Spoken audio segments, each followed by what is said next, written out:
I'm Natalie Cassidy, and I was lucky enough to land my dream job, age 10, on hit BBC soap opera EastEnders.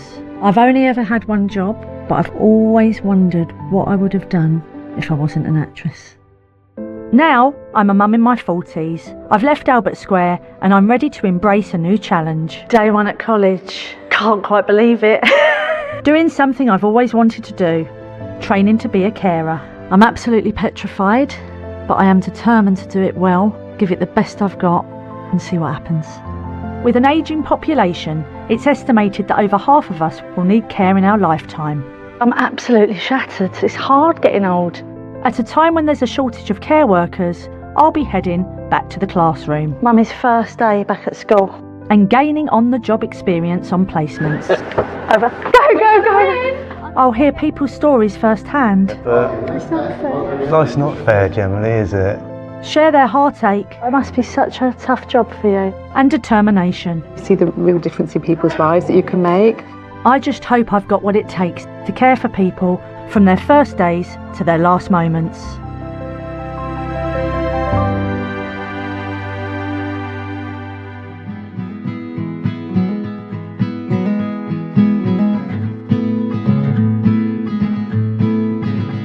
Quick brush of the hair. Got to look tidy, haven't I? I don't want to look a scruff when I get there. First day and all that. Pint, please. And a lemonade. I played Sonia Fowler in EastEnders for over 30 years. Sonia? But whilst on set in the day... Are you okay? I'm fine. At night, I was like millions of others across the UK, an unpaid carer for my dad. Caring for someone you love and watching someone in pain is one of the hardest things in the world.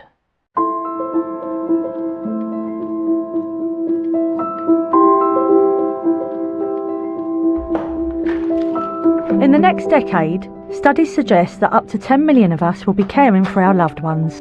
Love you! Wish me luck!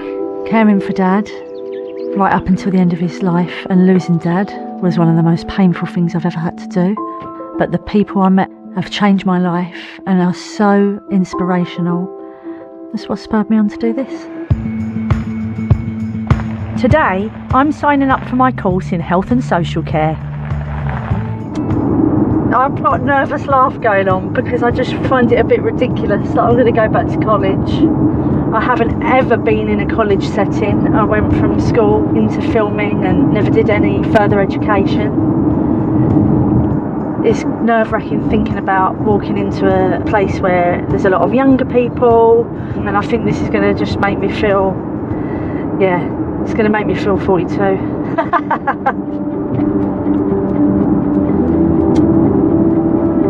Here we are. That looks nice.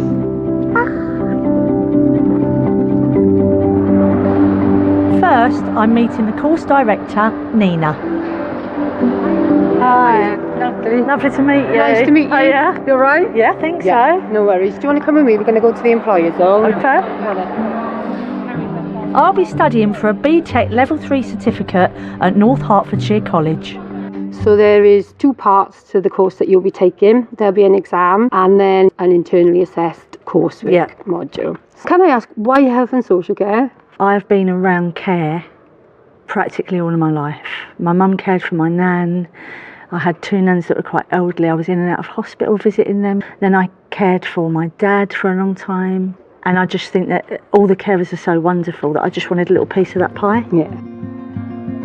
So the course that we have here is really about trying to help learners develop the key empathy skills that they need to be successful in health and social care roles. Having care experience can be a superpower, but learning to support people in the most challenging times and finding the strength and courage to be professional when people are really struggling, I think that's what Natalie's going to find hard. I know you're from EastEnders, so I'm a huge fan. I just wanted to... I've been recognised for most of my life. I can't remember not being recognised as Sonia. Literally, I love EastEnders. Oh, amazing. You're such a good actor, thank really. you. Thank you so much. That's so kind. I think for anyone who's going to go and do something out of their comfort zone and learn a new skill, that's really difficult. Badge. It's all becoming super real. I feel like I've sort of put myself on the line because everybody's going to know if I pass or fail it, you know. So it does feel like added extra pressure. I've enrolled. This is mad. It's actually crazy. Currently in the UK, there is a shortage of carers, with over 200,000 vacant positions across the sector. The next time I come back will be to start the course. See you soon. But with only 75,000 students studying health and social care, there's a long way to go to fill that gap. I have always been extremely appreciative of the care sector. I've had nurses come in right at the end of Dad's life. They're just all angels. They're just fantastic.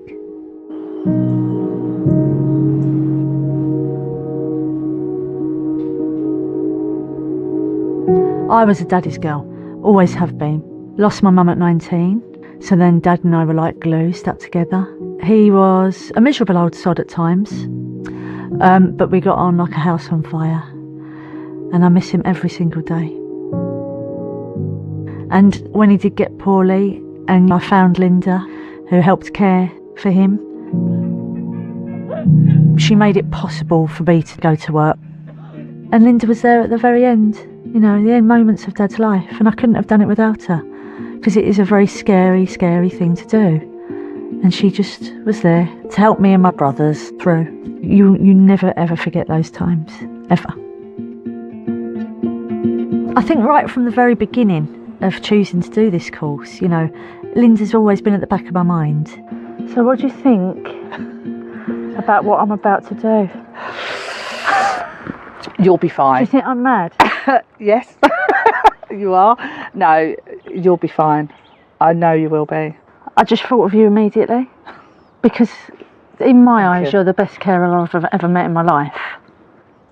Thank you. No, you know, you are for what you've done for me. I did think, well, I wonder what Linda would think of me doing this, and I thought, I wonder what Dad would think of me doing this. I think he'd be very proud of you.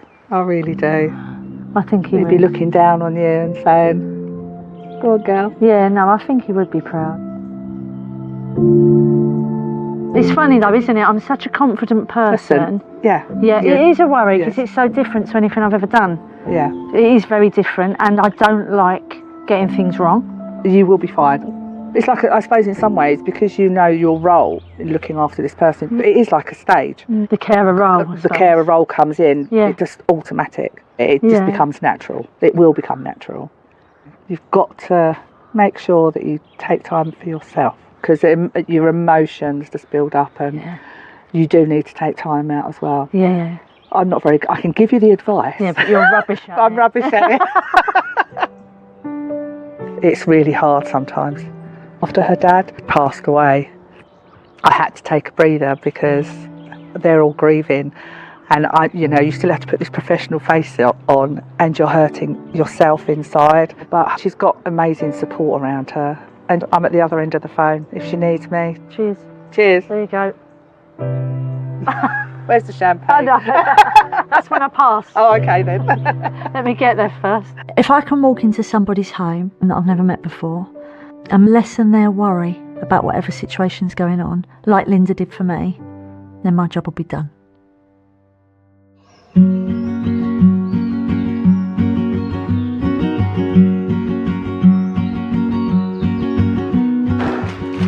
Right, I really haven't got long, girls. Have some grapes. I don't know if we've got any grapes, darling. Yeah, we do. Yeah. You're right, as usual. There you go. Today, I'm heading back to college for day one of my BTEC. I need to go, it's 8:15. Mummy's first day back at school, back at college. What do you think about it? I just think it's nice you've chosen to do it. Yeah. So it's a topic that you're learning about, but you're enjoying it. So I think it's good. I'm a bit nervous about starting back with people of nearly your age. See you later. Yeah. Love you. All right, love you both. All right, Daddy's upstairs, all right? Okay, alright. Does that feel loose? No, it feels quite nice and tight. The course I'm doing, it's like a little box of celebrations of all different jobs within the health and social care sector. From occupational therapists to physiotherapists to community nurses to paramedics to social workers, the list goes on and on. Day one at college. can't quite believe it. I think my greatest fear about today is getting into the classroom and feeling really out of place and feeling like I don't belong here. That's my greatest fear. Hello. Hi. How are you all? Good. I've only got one head, haven't I? You're all really quiet. Nice to meet you. Amazing, thank you so much. Over my career, obviously, I have walked into new environments, new sets. Nice to see you all. Nice to see you too. I'm Natalie. I'm Tilly. Hi Tilly, nice to see you. Nice to meet you, Enrique. Enrique, pleasure. But this was so different because it is completely out of my comfort zone. These seats are small, aren't they? Very small. Very small. So I am 42. That must seem very old to you lot. No, not really. How old are you? 19 in June. How old are the rest of you? I'm 17. I'm 17. I've just turned 17. Ah, happy birthday. This course is an introduction to caring that covers every stage of life, from birth right through to end-of-life care. So we'll get to see all the careers we might like to follow. And Enrique, your experience? I've done a level 2 childcare course already. I'm also a basketball coach, so I haven't really experienced baby ones, but 3 to 16-year-olds. That's fantastic. So, my name's Enrique, I'm 19, and I've always wanted to be a paramedic. School was always a struggle for me due to me having ADHD, autism, dyslexia and OCD. I couldn't read my own handwriting. I couldn't write to save my own life. 36.5 would be there, which is dead on. One day somebody suggested, what about doing something really quick-paced and healthcare related? So I was looking into it and I saw paramedic was always on the move. So I was like, that sounds like my job. The reason I've come to this course is because I cared for my dad. So I'm very much interested in sort of palliative care. Introductions over. First lesson, infant development. So I want you, by the end of this session, to be able to know the difference between growth and development, because they are two quite distinct different things. And we're going to look at why do we need these centile charts. Babies. I felt rather smug. I thought I've had a couple of those. I know what I'm doing. I have had 2 children, one in 2010 and one in 2016. The baby stage feels like an age away. It brought back a lot of memories for me. The health visitors coming in to make sure, you know, you're hitting all the right milestones with the baby. 40.5. Yeah, bang on. Bang on 40. Right, time for weighing. All clothes off. So 2.53 kg. Has anyone got any experience at all with feeding baby? I've had 2 children. Have you got experience with bottle feeding, breastfeeding, both? Yeah. A little bit about your experience? Breastfeeding was extremely difficult. Ended up going on to bottles, combination feeding for a while. I did everything to try and breastfeed solely. Yeah. But it just didn't work for me. But it did make me feel extremely low. Yeah. Okay. Breastfeeding did not come naturally to me. I tried with both children and I wouldn't say failed because I did the best I could, but at the time I felt like a failure. Prepare a formula for a child at about 8 weeks. But looking back now, it is a lovely thing to have experienced because I feel that if I was in a setting where I was talking to a new mum who was struggling with that, as long as your child is being fed and is cared for and loved, it's okay. We had the water first, and then we had our formula, okay? That lid on right? I hope so. Okay, so that brings our session to an end. So I hope you guys got a lot out of it. Okay, well done today, you did really well. You're welcome. It's very light, to be honest. Our second class of the day is about childhood diabetes. There's a big misunderstanding because when people talk about diabetes in the media, they're generally talking about type 2 diabetes. You'll not see a type 2 in infants or toddlers. We're talking about type 1.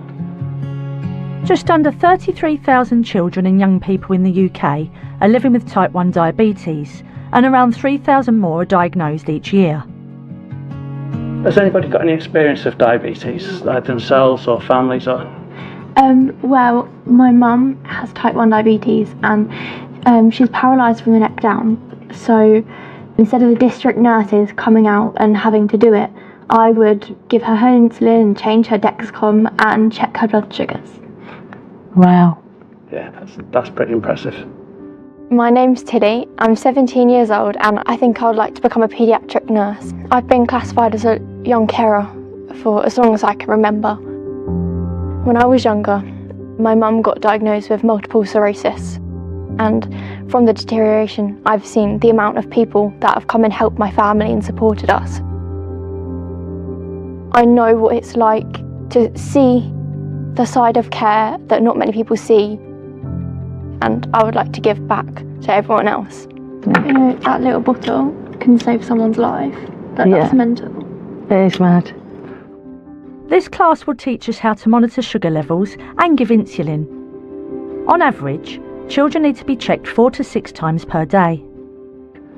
It looks cruel because you're having at least 4 injections a day, but in the long term it gives better outcomes. Bonus of that is you've got apps which work out the amount of insulin that you need. Otherwise it's quite sort of maths heavy. Time for Teddy Bear Rufus to help with the practical lesson. You've got your pen to give the insulin, support the area where you want to go and straighten at 90 degrees. Push the plunger down and count to 10. I thought, oh, here we go, it's going to be a needle. The idea of large needles, blood tests, stuff like that is something I'm not good at, and that is a bit of a worry. I'm really confused. Am I twisting that on there? Just in, yeah. Yes. It's quite amazing how much knowledge Tilly has because of her mum being poorly. We're keeping that bit, aren't we? Yep, so you keep that little needle up and then you keep this little bit safe. And then I'm driving it up, turn it up. There, I've got my insulin coming out. What a brave young woman. I just think it takes someone extremely special to not want to run away from care when you've been surrounded with it your whole life. And she just wants to run straight into it head first and just keep on going with it. It's mind-blowing. It is a lot for people. Yeah. And a lot for you, living with it. I have brought glucose meters for you to have a go at testing your own sugar levels. Gonna be brave. Come on, let's be brave. Twist it. And up and out. Mine's not coming out. Yeah, that's fine. Give it. How's that? Perfect. Ready? Yeah. And then push that bit on the side. Oh, that was not bad. Not bad at all. Was it? No. Sharp scratch, as they say. Oh, that's cool. I am proud of myself though. You did it. I am proud because I'm not very good with blood and needles, and it's really good to be able to do these things. And this is their reality. Yes, what they have to go through every day. Yeah. I found this class quite overwhelming. I had no idea of how scary diabetes could be. It can be life-threatening. I couldn't help but think about parents, guardians and carers looking after children with this disease and what they have to go through. And I think it's quite amazing that there are over 30,000 families that have to deal with this. Can we keep Rufus? You can keep Rufus. Thank you. Oh, well, thank you so much. Really Quite enjoyed that. Thank you. And thank you for our teddy bear. Thank you very much. Quite all right. I really enjoyed that. It was good, wasn't it? So good. Did you really like it? I did But enjoy that. you have, you know, you knew so much about that because of your mum. First lessons done. A really, really nice start to the course.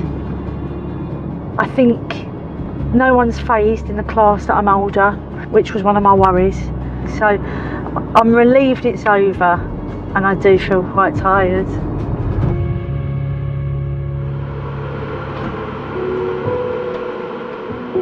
Empathy is a word that keeps coming up in my head. Each class I do, you're learning about how would someone feel. It's putting yourself in someone's shoes who has got this illness.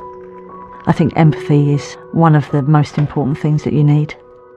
There's a fantastic project that's going on in Northern Ireland. It gives children the chance to mix with elderly people that maybe they wouldn't have a chance to do. And they're that age that I was when I was in hospitals and mixing with older people. And I think that's where I got my empathy. So it just sounds like a fantastic thing to do. Hi, Pauline. Are you all right? Belfast teacher Leah Smith is on a mission. Boys and girls are here. Come on in and say your hellos. Her pupils visit a local care home to connect with the residents so they can see how to help and care for the older generation.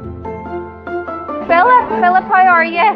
These boys, they're going to do some games and some jigsaws and stuff if you would be interested. Ronnie, do you know how to play X-Y-O's?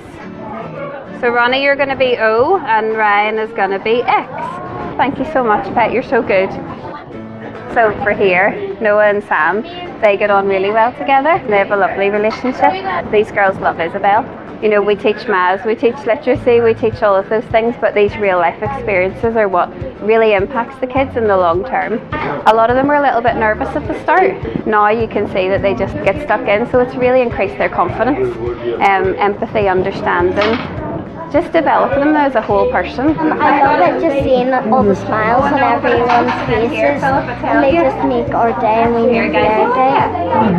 I think actually this one, I think it's here. The kids said that they felt really special because the older people take time to listen to them. Us as adults, we're always so busy. Sometimes kids are trying to talk to us, we're going yes, yes, but when they come here, everybody takes time to talk to them. Yeah, you come away buzzing every time. It's just lovely, and you see such a different side to the children, and you're just so proud of them and the love and the care that they show. Okay guys, let's go. Thank you. Bye. Thanks. I would love there to be somewhere for Joni to go, like that project. What a special, special thing.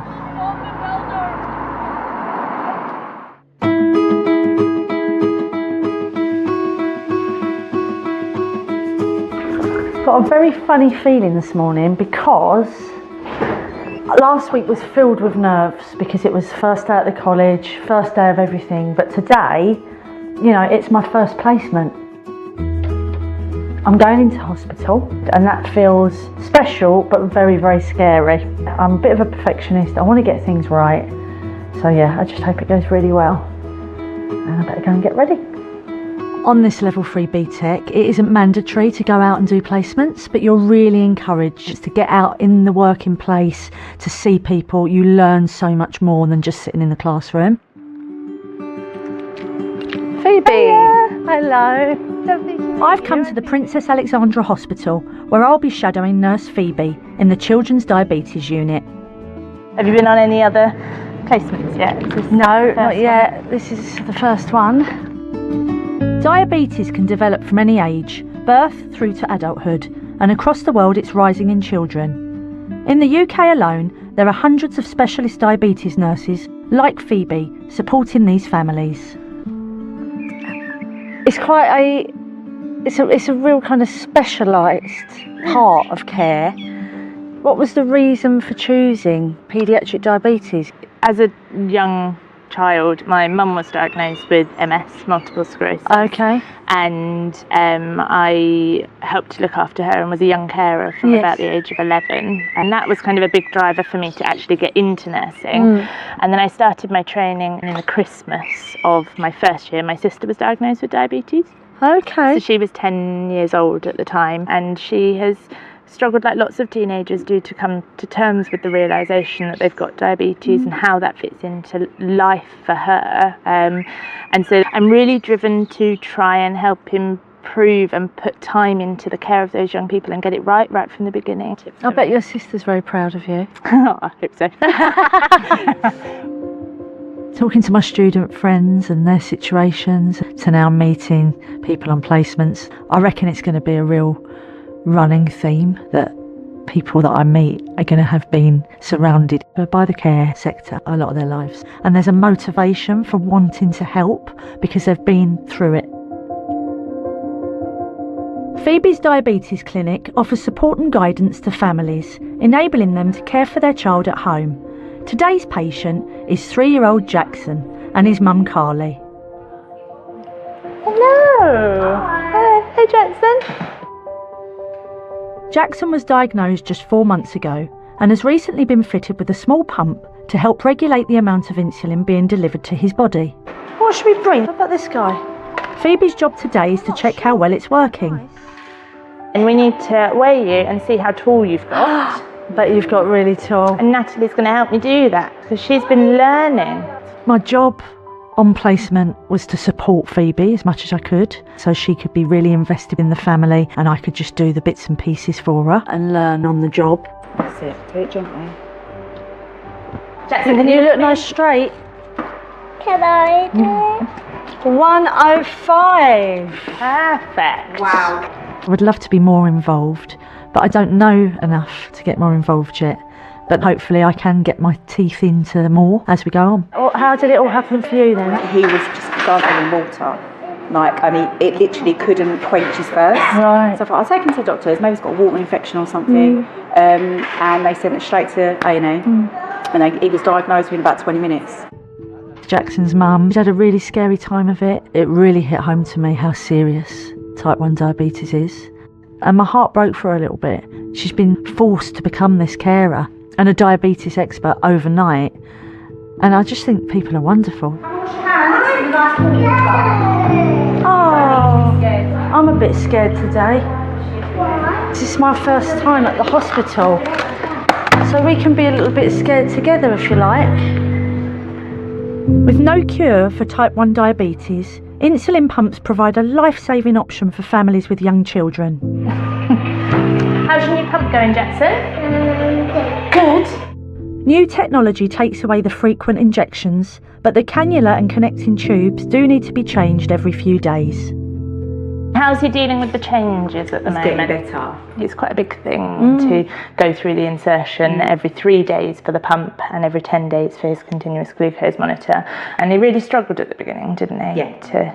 It was horrible, but so far it's game changer because the pump's doing majority of the work for us. I can't even imagine what it was like before this technology.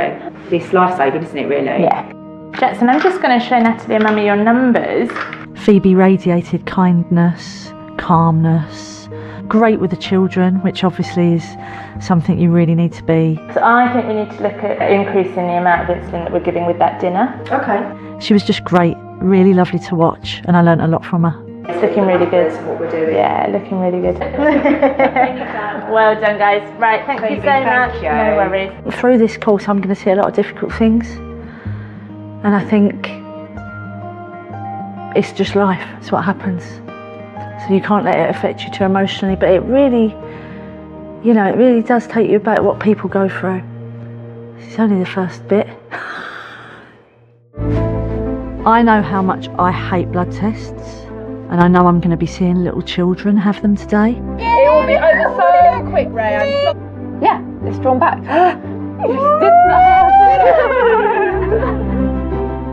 We had a message which was just Abby saying Ariana's got cancer. And it was very hard. Very hard. Wondering if care work is for you? The Open University unlocks how everyday life experiences could open the door to a fulfilling role. Scan the QR code on screen now or visit connect.open.ac.uk/Natalie Cassidy to discover more.